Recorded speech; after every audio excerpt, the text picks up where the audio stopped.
What's up everyone? Welcome back again to my YouTube channel. So ngayon pag-usapan natin kung paano nga ba maging close pa rin yung ating tinanggal na empleyado sa ating company. Alright, kung bago lang sa aking YouTube channel, please subscribe to the notification bell para updated po sa ating mga bagong vlog na upload in the future.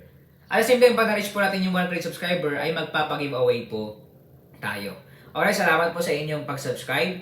Kung makita niyo po sa ating thumbnail, okay, nagkita kami ulit ng aking empleyado dati. He is my graphics designer at close ko pa rin kahit papano. At andun yung parang kasiyahan, okay, na usap-usap, kamusta ka, ganito, ganyan.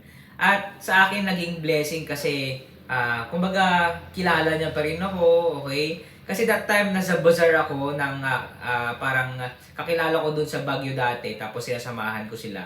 Okay, personal dati. Tapos nakita niya ako. Tapos napabili siya, okay? Tapos nilibre niya ako doon sa kape.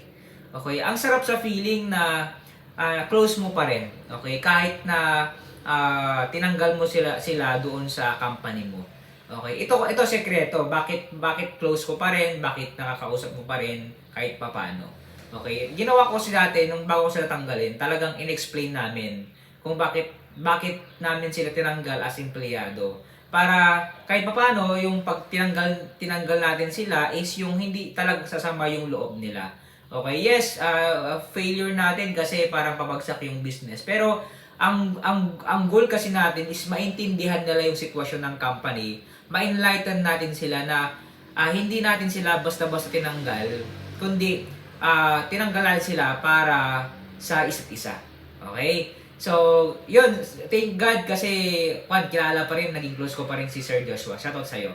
Okay, yun lang naman at bago tayo magtapos sa ating vlog, may tayong elementang libro gusto nyo bumili, click nyo lang po aming Facebook page, link doon sa aming Facebook page at mag-message lang po kayo. Salamat sa inyong panonood and God bless you all. Bye-bye.